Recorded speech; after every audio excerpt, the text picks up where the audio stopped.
Hey, Eaglers, what are you doing looking at this beautiful old church? Gorgeous, isn't it? Little chapel.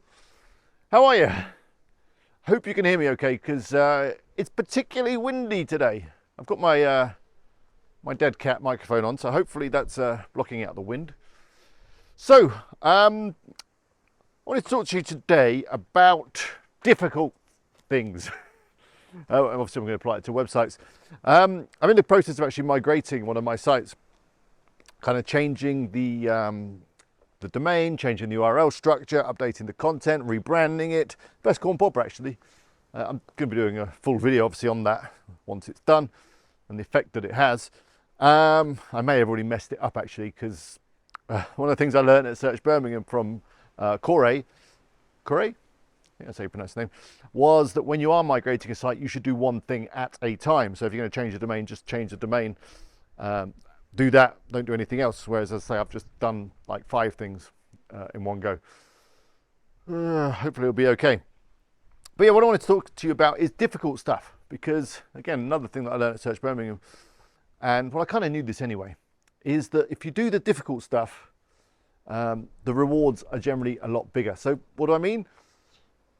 For example, when it comes to keywords, when we do keyword research, we tend to try and go for the easier keywords, the longer tail keywords, the low competition keywords, and maybe we avoid the more difficult keywords. Well, from speaking to a lot of people with a lot of experience at Search Birmingham, that's not maybe the best approach. You should go for the difficult keywords because there is a chance, if you do some very good content and if you build some very good links, you will rank for those difficult keywords. And of course, then the rewards and the traffic that you get from those keywords is going to be great. It's going to be a lot more than if you were just going for the long tail ones, which of course they are worth going for. But at the end of the day, if you rank for a long tail keyword, it's not going to bring you in a ton of traffic.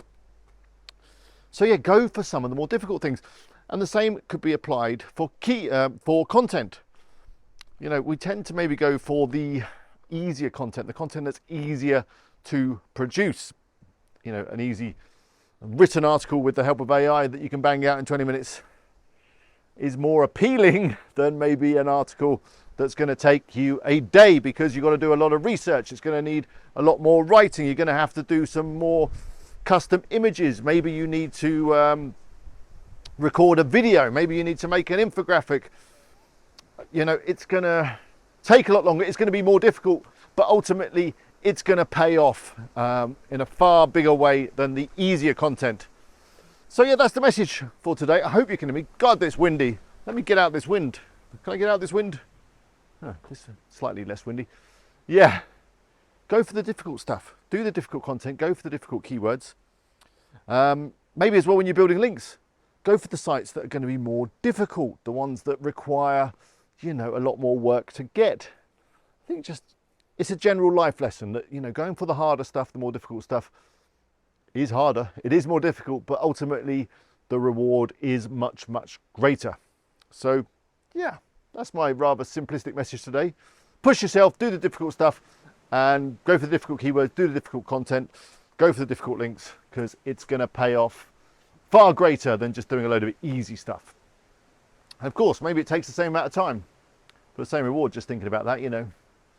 20 keywords, 20 easy keywords to go for rather than one hard one. Still got to do 20 articles rather than one. Yeah. And I bet it's exponential too. Food for thought. Anyway, let me know what you think about that in the comments. I do read all the comments. It seems that you like these vlogs because they seem to get quite a lot of views and a lot of interactions and comments and stuff. So that's why I like doing them. As I said yesterday, they are quite easy for me to do in terms of production. Very low production value on these, but hopefully the information is still valuable. Anyway, I'm going to get out this darn wind. There is a pub round the corner. That would be some nice shelter. Anyway, I'll see you on the next one. Good luck with your sites.